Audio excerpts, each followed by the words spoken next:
Magandang gabi po, Luzon, Visayas at Mindanao.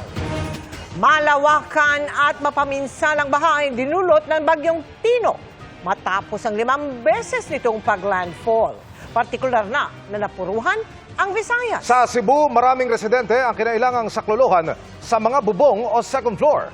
Ang ilan, napaiyak na lamang sa takot. Sa isang bahagi ng Talisay City, tinangay ang maraming bahay malapit sa umapaw na ilog. Kabi-kabila rin ang kinasang rescue operations. At nakatutok si Sandra Aguinaldo.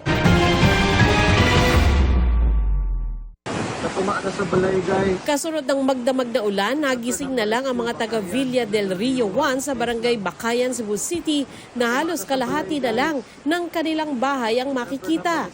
Ang mga sasakyan, tila laruang nagpalutang-lutang sa taas ng baha. Sa iba pang kuha ng used cooper, may mga sasakyan ng tuluyang nalubog sa tubig o di kaya'y nagpatong-patong matapos anurin. May mga residente ring tila basang sisiw na naghihintay ma-rescue sa bubong. Nagpasaklolo naman ang ilang taga Sitio Galaxy sa barangay Danglag sa bayan ng Konsolasyon. Sa National Highway ng lungsod, hanggang baywang ang kulay tsokolating baha kaya walang makadaang sasakyan. Hindi makapunta kong emergency. Pwede please guys. Tabangin. Napaiyak naman sa takot ang residenteng ito ng Villa Azalea sa barangay Kutkot sa bayan ng Liloan dahil sa taas ng baha. Lubog na ang unang palapag ng mga bahay at nagsilutangan na rin ang mga sasakyan. Marami sa mga residente binalot sa trapal ang mga sarili habang naghihintay ng rescue. Lubog din sa baha ang bahaging ito ng barangay Hubay sa Liloan. Sinagip ng Red Cross ang mga stranded sa ikatlong palapag ng isang bahay. Nirespondihan din ang isang buntis na dinala sa ospital. Pati ilang senior, PWD at alagang hayop. Sa Sitio Tigbao sa barangay Talamban, na-recover ng BFP ang labi ng isang lalaking tinangay umano ng ilog. Umapaw rin ang ilog sa Dumlog sa bayan ng Talisay kaya nalubog ang maraming bahay sa San Pio Village.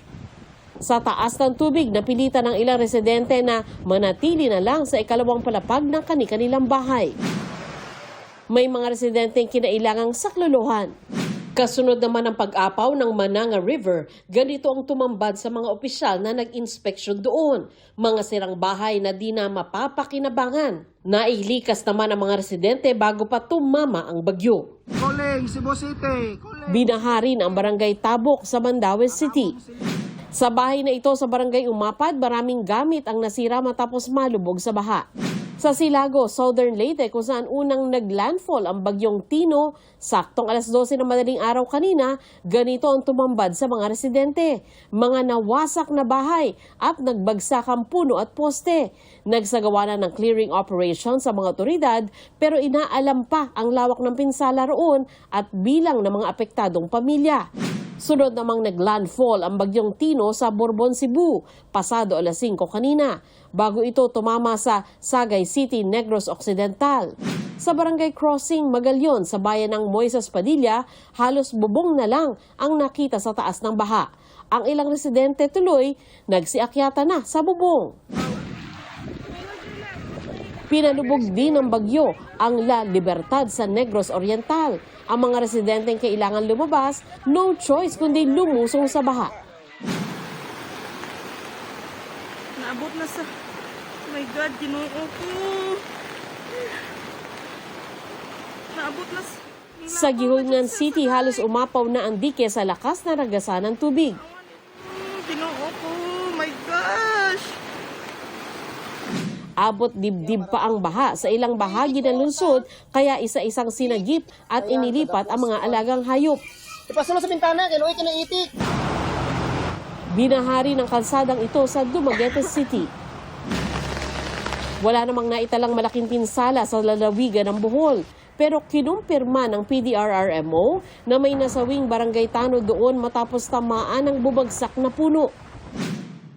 Dahil sa bagyo, daang-daang pamilya ang nananatili sa mga evacuation centers sa Aklan. Karamihan sa kanila ay nakatira malapit sa Aklan River at mga bahaing lugar. Nagsagawa na rin doon ng emergency power shutdown. Naramdaman din ang malakas na hangin at ulan sa Legazpi City. at Pamplona, Camarines Sur, kung saan halos mag-zero visibility na sa kalsada. Para sa GMA Integrated News, Sandra Aguinaldo, nakatutok, 24 oras. Malaondoy ang mga imaheng tumatak sa atin dulot ng bagyong Tino, kabilang nga ang patong-patong na mga sasakyang inanod ng baha sa Cebu. 10 bahay ang tinangay, pero ang pinakamasaklap ang nawalang buhay. Maki-update tayo sa live na pagtutok ni Alan Domingo ng GMA Regional TV. Alan! Mel, dito sa kinatatayuan kong subdivision sa Cebu City ang nakaranas ng matinding pagbaha ng naramdaman ang bagyo alas 4 kaninang madaling araw.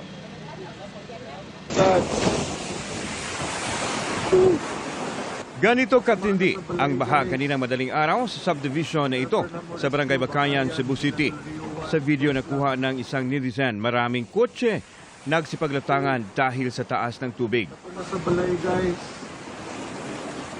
Nang bahagyang humupa ang baha, ito na ang tumambad. Nagkapatong-patong na ang mga sasakyan na tila malalaking laruan. Naabutan ng GMA Regional TV ang isinagawang rescue operation sa mga residente ng naturang subdivision. Inuna ang mga matatanda, may mga karamdaman, mga bata at babae. Gamit ang rescue equipment, isa-isang nirescue ang mga na-stranded na mga residente palabas sa kanilang mga bahay. Pagsuod lagi sa tubig yun, amo to kanang alas diha na gyud napita ang tubig nga ni saka gig maayo kay wa gid sila gabantay. Ayon sa mga residente, alas 4 kaninang madaling araw naramdaman nila ang bagyong Tino. Dahil sa malakas na ulan, umapaw ang sapa na kalapit ng subdivision kaya rumagasa ang baha. Marami sa mga residente ang hindi nakalabas nang umabot hanggang 10 to 12 feet ang level ng baha. Dahil malakas ang current, mas pinili nilang manatili sa ikalawang palapag ng kanilang bahay. Kalit ni inani ng tubig. Wa may magdahom nga moabot ning tubiga inani. Ang mga inanod na sasakyan ay nagpatong-patong na. May ilang napasok sa loob ng basketball court ng nasabing subdivision. Nagbahag sugod ang kusina ug ang CR. Then sunod, paspas lang kayo nga ni sirit kay di na mabili ang portahan. Sabi ng mga residente, hindi nila inakalang mangyayari ito dahil hindi naman sila nakaranas nito noong bagyong Odette. Nag-inspeksyon naman si Cebu City Mayor Nestor Archival sa flood area at kinausap ang mga apektadong residente. Dahil namatay nga ako na ibaw ang duha ka buok. Pero dili pa nato na ma-confirm kay wa mo koy klaro nga communications. Mayroon nakitang bangkay ng matandang lalaki sa di kalayuan ng Barangay Bakayan sa Sitio Tigbao, Barangay Talamban na inanod ng baha. Nay samba nga tumba ba dito rin siya na pasok. Pero sa ni naitubig? Naitubig sir. Ang baha ba ni lapaw naman sa amuha. Samantala, 10 kabahayan sa Sitio Tigbao ang inanod din ng baha. Ang bahay ni Danilo, flooring na lang ang natira matapos inanod ng rumalagasang baha. Kadlaw na, purti naman kusuga. Wala lang ko kubalik dire. Nasawi naman ang kalabaw ng pamilya ni Victor Mingo matapos malunod. Kinatay nila ito para mayroon silang makakain at ang kaniyang mga kapitbahay. Si Victor muntik nang inanod ng baha. Buti na lang nakaakyat siya sa kawayan at na-rescue. Dahil sa magdamag na pag-ulan, muntik nang umapaw ang tubig sa Guadalupe River. At nang namonitor ng barangay ang level ng tubig sa Guadalupe River, agad na inalerto ang mga residente sa Sitio Sapang na mag-ingat. Samantala sa social media post naman ng Our Lady of the Sacred Heart Parish Capital, makikita na pinasok na ng tubig baha ang ground floor ng simbahan. 1 a.m. nang simulang bumuhos ang malakas na ulan sa Cebu, pero humina ito ng bandang 2 a.m. Muling bumuhos ang malakas na ulan o torrential rain bandang 4 a.m. hanggang maglandfall ang bagyong Tino kaninang 5:10 a.m. sa bayan ng Borbon.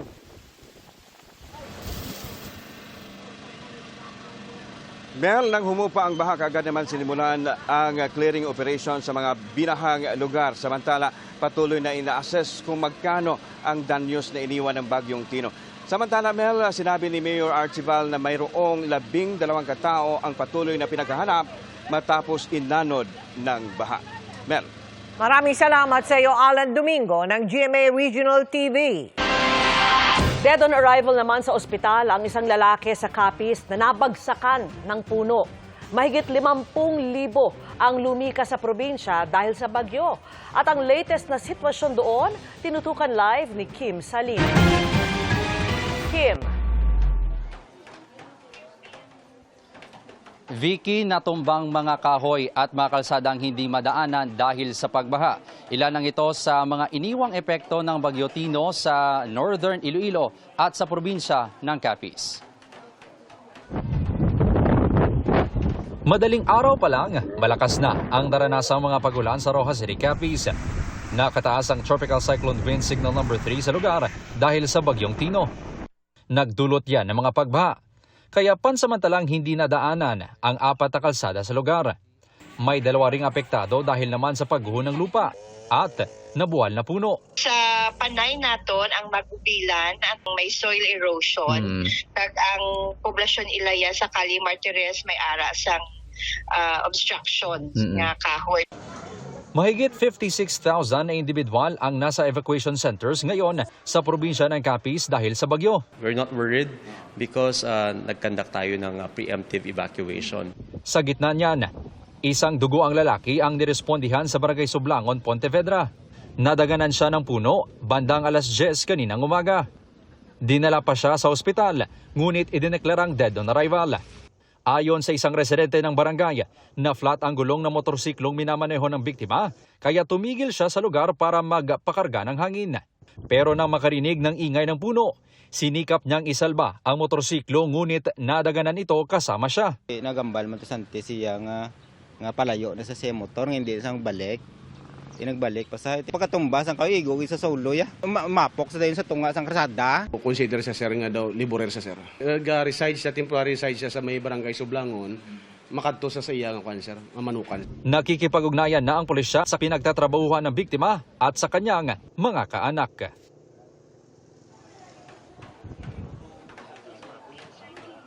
Vicky, kahit dumaan ang bagyo sa Rojas City at marami na ang excited na umuwi, mahigpit pa rin pinaalala ng alkalde na lungsod sa mga residente na ipagpabukas na lang ang pagbabalik sa kanilang mga bahay, lalong-lalo na ang mga may bata, PWD at senior citizens. Vicky? Maraming salamat sa iyo, Kim Salinas. Pinadapa rin ng malakas na hangin ang ilang bahay, puno at poste ng kuryente sa Leyte. Napati din ang supply ng tubig gripo. Mula Tacloban, nakatutok live si Nico Sereno ng GMA Regional TV. Nico. Emil, dito nga sa Eastern Visayas, unang naglandfall ang Bagyong Tino kung saan naramdaman ng mga tao ang matinding ulan at hangin na dala nito. Maaga pa lang, napuno na ang MDRRMC Evacuation Center sa bayan ng Abuyog. Pasado alas 11 ng gabi nang naramdaman ang hagupit ng Typhoon Tino. Dala ang matinding ulan at hangin. Mas lalo pa yang tumindi pasado alauna ng madaling araw. Ang mga motorsiklong nakaparada nga sa evacuation center nagtumbahan. Alas 4 ng madaling araw, sumama kami sa pag-inspeksyon ng MDRRMO. Tumambad sa amin ang mga nagtumbahang poste ng kuryente sa kalsada. Hindi basta-basta makakalusot dahil sa mga kawad ng kuryente. Maraming poste pong natumba. Dulot nga ng nakaraan ng dumaan na bagyo. Pinipilit nating makalusot at iniiwasan natin magputol ng kable ng kuryente para mas mapadali po yung rehabilitation. So pagka ngayon, titingnan natin itong makalusot. Sa ibang barangay, may mga nadaanan kaming mga bahay na nasira ng bagyo, maging mga puno na nabuwal at nagsitumbahan. So far, yung pinaka tatakutan lang namin is yung tubig, which is kanina medyo umaksyon ng akyat ang tubig galing dagat. Sa Lunsawang side, umabot sa may merkado, sa may park, at saka yung Zone 7, nagkatubig din. Pero hindi na umabot sa may barangay hall. Alon at saka yung ulan. At saka nataon din na high tide. Nang mag-umaga, mas nakita ang laki ng pinsala. Ang PNP agad na nag-deploy ng personnel para mag-clearing operation sa kalsada. Kahuman sa panguli na sa mga tao sa evacuation center, so mupokus na punta para makaagi ang supply kung na may mga relief operation, so makaagi na din ang mga kalsada. Sa lungsod ng Javier, may ilang mga residente ng abala sa pagkukumpuni ng kanilang nasirang bahay. Oo, nagipa. Yun na lang po, kay lisod man po og matud-an. Na mga bata, kung mga dagko na, kay pwede man magtago-tago asang dapit ang dili turo. Sa San Vicente, poblasyon sa bayan ng Mahaplag, problema ng ilang residente ang grabing putik na iniwan ng baha. Umapaw daw kasi ang ilog sa kanilang lugar. Pero ang mas malaking problema, paano maglilinis kung wala namang tubig sa gripo at kinakailangan pang mag-igib sa may munisipyo. Kapag kipot may sa among bahay tungkol sa dako sa tubig. Ang lapo ka dyan nga nakuha na na pinhi. Kutob. Hawak. Hawak. Oo. Diya tubig ang diriliog. Ang isang residente, dumidiskarte na lang na ibilad sa araw ang kanyang bagong aning bigas na nabasa. Karamihan naman sa mga residente sa kanilang lugar ay pansamantalang nanunuluyan sa kapilya sa lugar na binaharin.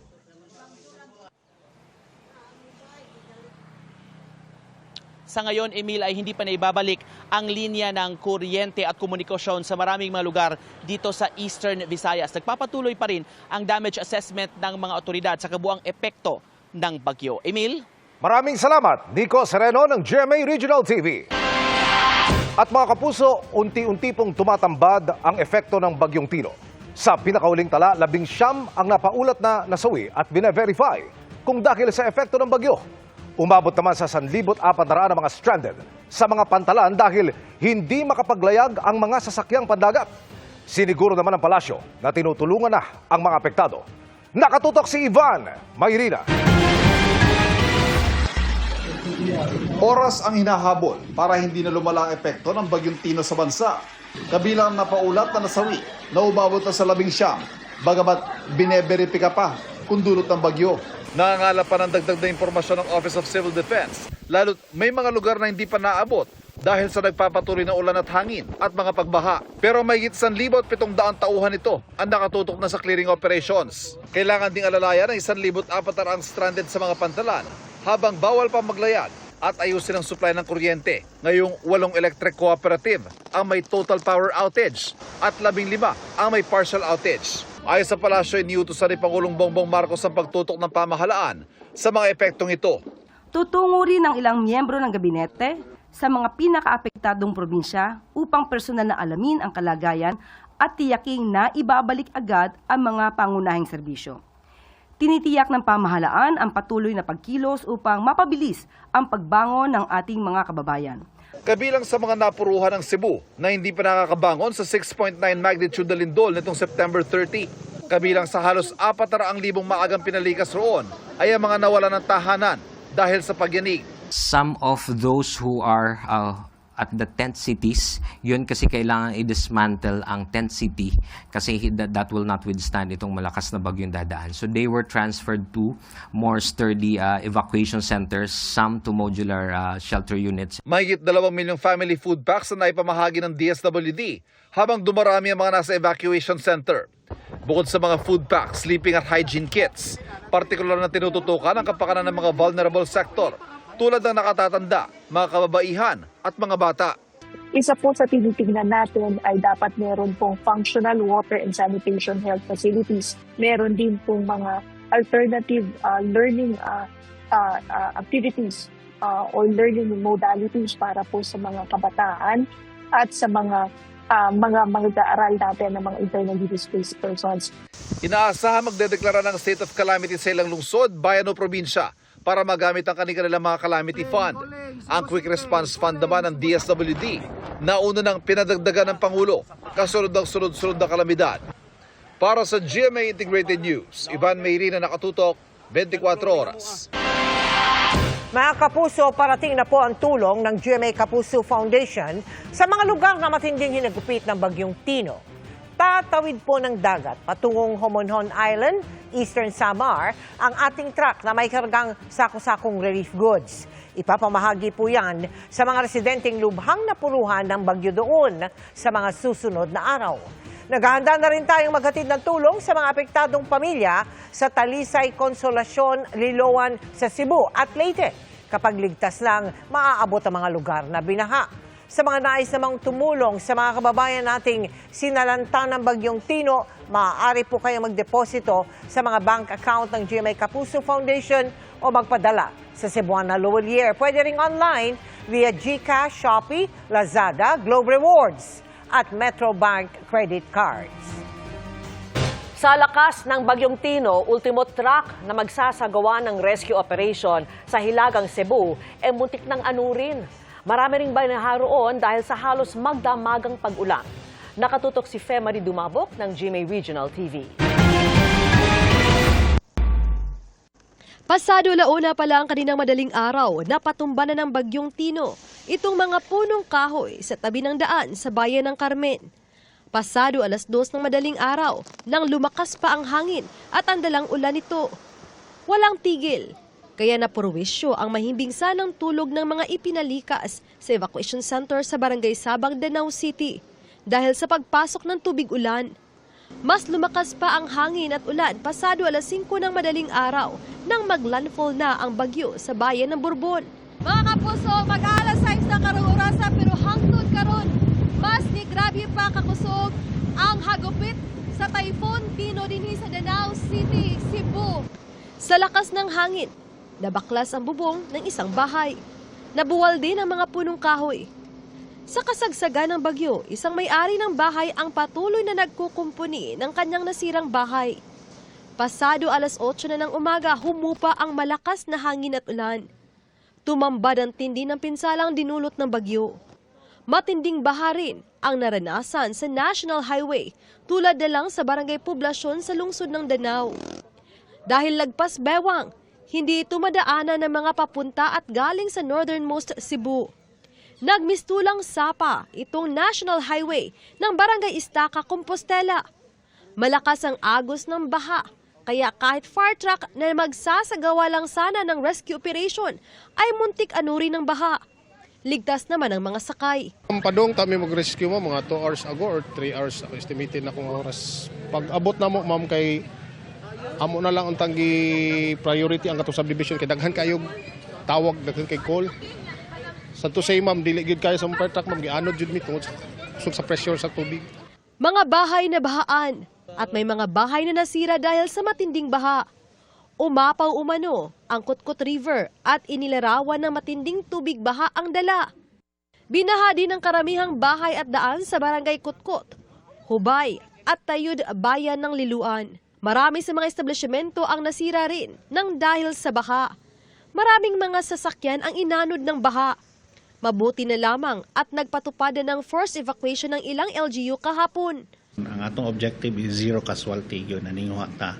So gisiguro nato nga makapa-evacuate ta sa atong mga constituents labi na naa sa coastal barangays. Not only coastal barangays pero apil na punto katong mga naa sa mga landslide prone area. So nakita mo ko nato duha ka buok atong challenges. Natay mga affected pa sa earthquake. Pero sa Hubay, Liloan, may mga residente na inanod umano ng baha at hanggang ngayon ay hinahanap pa. Nakita ninyo sa sapa nga nakuha nyo sila yun kasi naanod pagtabok mga otor nakuha sa inahan nabuhian ang duha ka buok. So nakita ninyo ang mga lawas. Ya kusog ang sod. Nagkaksanay itong mga bata god. Nya ang tigulang. Ang katong tigol ang isa nauwahi nya ang kuan sa among kauban naman dito dili ko sa kabaw mo langoy. Para sa GMA Regional TV at GMA Integrated News, ako si Marie Dumabok. Nakatutok 24 oras. Mga kapuso, 2 bagyo na ang binabantayan sa loob at labas ng Philippine Area of Responsibility. Ang latest kaugnay niyan, yakatid ni Amor La Rosa ng GMA Integrated News Weather Center. Amor! Salamat, Emil. Mga kapuso, hindi pa man nakakaalis ang Bagyong Tino. May nagbabadya na namang bagong bagyo.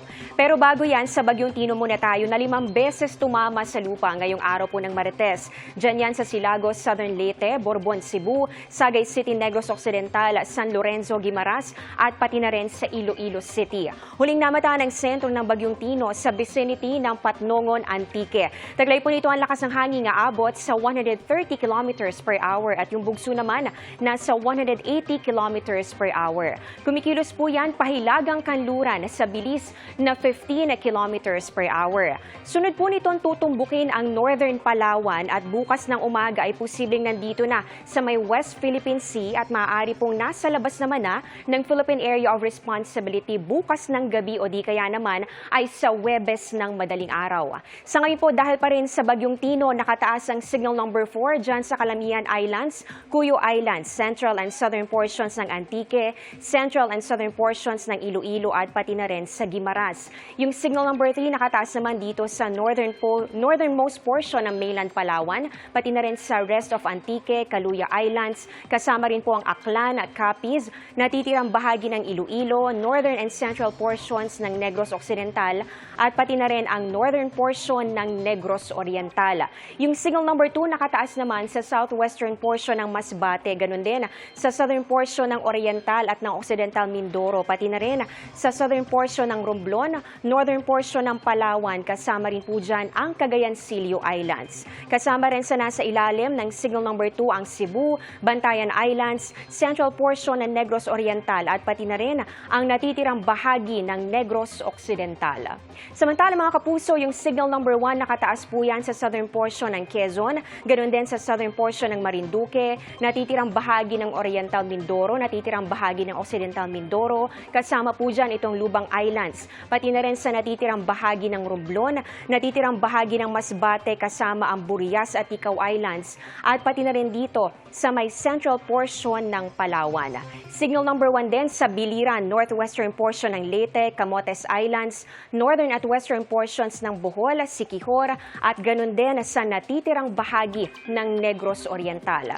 Samantalang may banta pa rin ang storm surge sa ilang bahagi po ng Palawan, Mindoro provinces at ganoon din dito sa Western Visayas and Negros Island.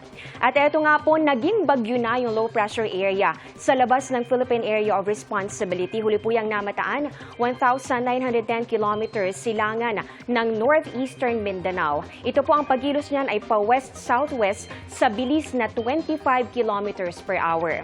Ayon po sa Pag-asa, posibleng pumasok po yan dito sa Philippine Area of Responsibility Biyernes o di kaya naman po ay sa Sabado at bibigyan ng local name na Uwan. Sa latest track po na inilabas ng Pag-asa, posibleng tumbukin po nitong bagong bagyo itong Luzon, pero depende pa naman po yan at habang lumalapit ay pwede pang lumakas at umabot hanggang typhoon or super typhoon category. Pwede pa pong magbago yan kaya tutok lang po kayo sa updates. Sa ngayon ay medyo malayo pa naman po ito at wala pang epekto dito sa ating bansa. So yung patuloy po makaka-apekto sa atin, ito po nga Bagyong Tino pa rin at pati na rin po itong bahagi ng shear line at ganun din yung northeast monsoon o yung amihan.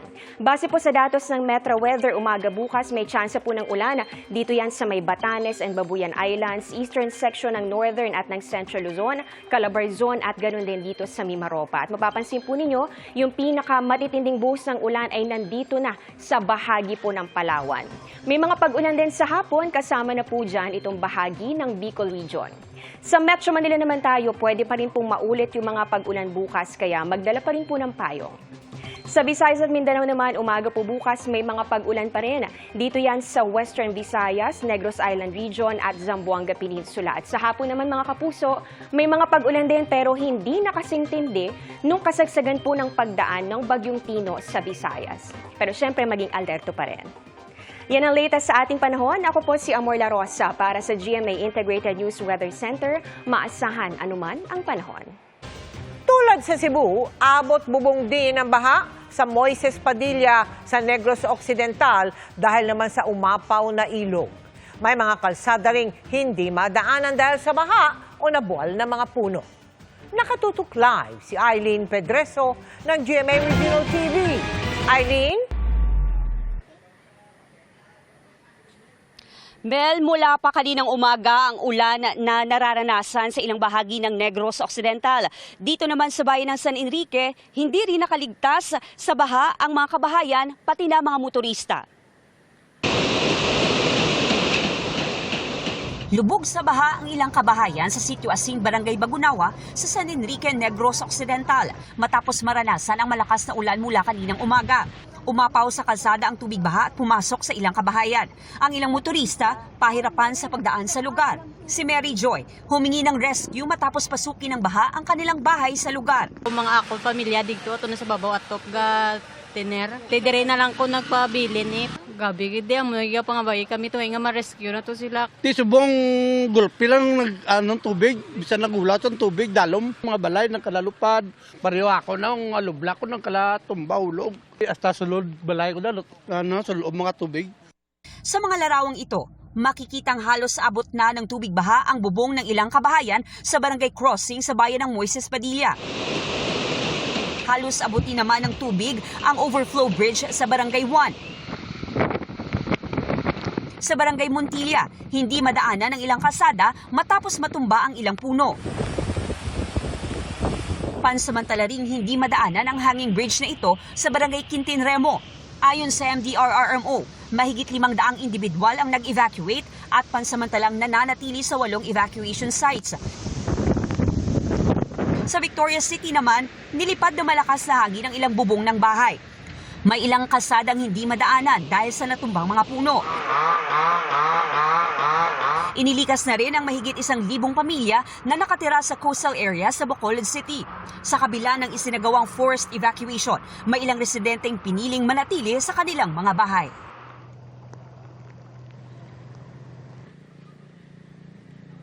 Patuloy naman na inaabisuhan ng Negros Occidental PDRRMO ang mga residenteng nakatira sa coastal at low or flood-prone areas na mag-evacuate na bago pa man tumaas ang baha. Pinalalahanan rin ang mga ito na magdala ng emergency kits sakaling mawala ng kuryente dahil sa malakas na hangin.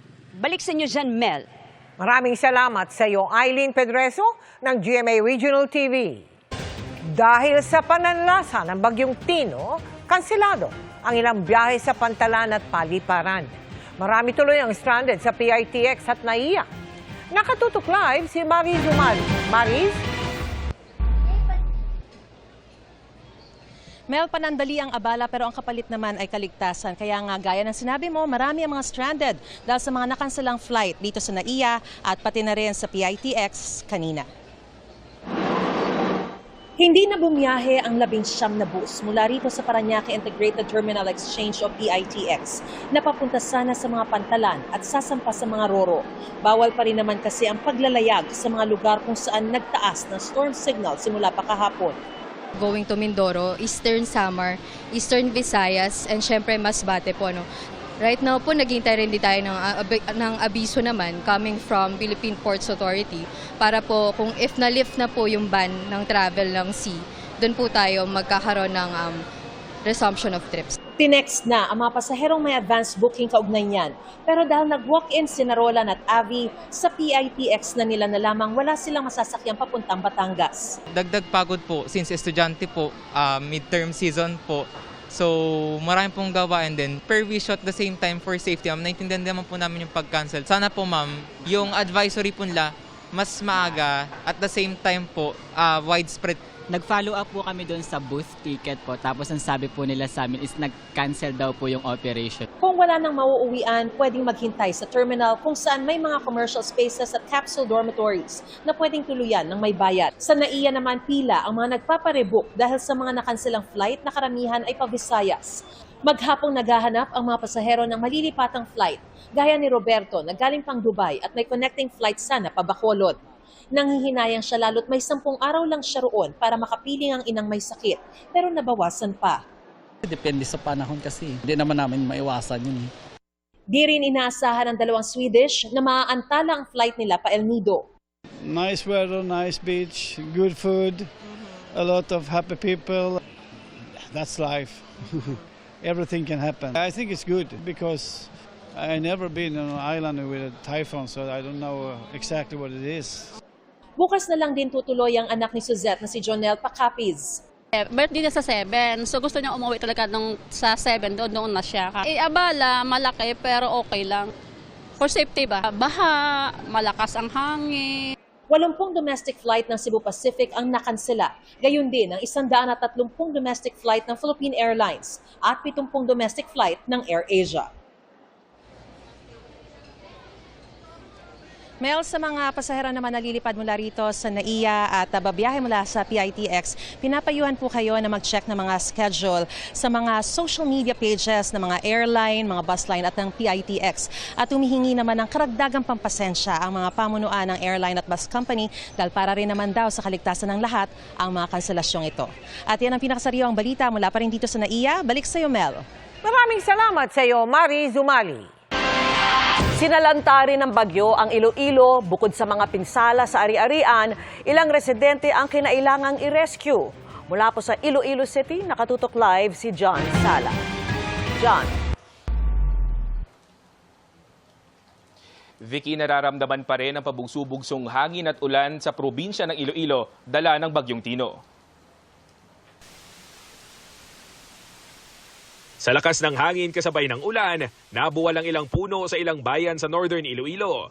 Tinamaan ang isang linya ng kuryente sa Barangay de Vera sa bayan ng Sara, kaya pansamantalang nag-brownout. Aral lang ang tubigan din nila, na wadaan kuryente, kaya ang kuryente na nga naangot araw-araw. Dahil din sa bumagsak na puno, kaya hindi madaanan ng isang kalsada sa Barangay Poblasyon sa bayan ng Ahoy. Gilaksa may gidigina, mga itirte guro. Nagtuon sang traffic di kagina. Tapos kimbuligan namo sang iya ka DRR kagamon ng mga tanod. Maging sa plaza ng Dumangas, ilang sasakyan pang nahulugan ng sanga ng kahoy. Nagkalat din ang mga ito sa gitna ng kalsada. Sa coastal areas, nilipad pa ng hangin ang bubong ng ilang bahay. Kabilang sa mga apektado, ang tirahan ni Mang Jobert. Pasain, guba na bilog balay, guba. Naglupad din mo, no? Si Tatay Ruben, nagmagandang loob namang tumulong sa pagkuha ng mga nakakalat na bubong sa kalsada dahil delikado sa mga motorista. Panipon ko ang sin kay hadlo ko basi maluparan lang motor raw. Na-delay ang rescue operations ng Dumangas MDRRMO dahil delikado raw ang sitwasyon. Hindi na kita kapagawa sang aton nga mga rescue teams kay tungod delikado man sa aton nga mga team nga maglakat nga sa kasagsagan sang bagyo kag ang aton man salakyan kay may posibilidad nga madisgrasya. Pansamantala munang kinansila ang biyahe ng Roro vessel sa Dumangas Port dahil sa masamang panahon. Nasa 100 truck ang stranded sa highway papasok sa Pantalan. No choice talaga at kailangan maghintay bago makatawid at delikado at ayaw din magpatawid ng Coast Guard. Para safety man kami. May isang sasakyang pandagat naman malapit sa port na pinasok ng tubig dagat. Vicky, kahit na bagyang humina na ang epekto ng Bagyong Tino sa Western Visayas, ay inabisuhan pa rin ng pag-asa ang publiko na huwag maging kampante at patuloy na maging mapagmatsyag sa lagay ng panahon. Vicky? Maraming salamat sa iyo, John Sala ng GMA Regional TV. Mga kapuso, suspendido pa rin ang pasok sa ilang lugar sa bansa dahil sa epekto ng Bagyong Tino. Wala pong pasok sa lahat ng antas sa mga pampubliko at pribadong paaralan, pati sa mga pribadong opisina at tanggapan ng gobyerno sa Culaba, Biliran, Panitan, Capiz at Binalbagan sa Negros Occidental. Sa lahat ng antas din sa mga paaralan at sa mga tanggapan ng gobyerno, walang pasok sa buong probinsya ng Antique. Suspendido rin ang klase sa ilang bayan at syudad sa Cebu Province. Mga kapuso, gayon din po sa Iloilo. At sa bayan ng Calatrava sa Negros Occidental at Malay sa Aklan.